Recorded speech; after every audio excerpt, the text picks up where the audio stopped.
This is a look at the genuine Briggs B351302 chrome trip lever. This lever does come complete with the nut.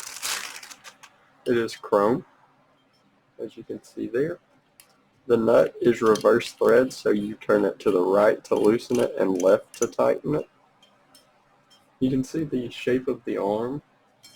It comes out from the lever here, and then at an angle this, and then this is also at an angle.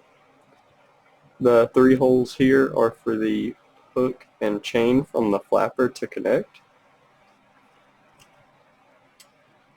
It's so when you push the lever, it will lift the chain and hook, lift the flapper, and cause the flush. See if we can get some measurements here. Go there. It comes out to right about 10 inches. And then the handle itself is about 2.5. Once again, this is the genuine Briggs B351302 chrome trip lever.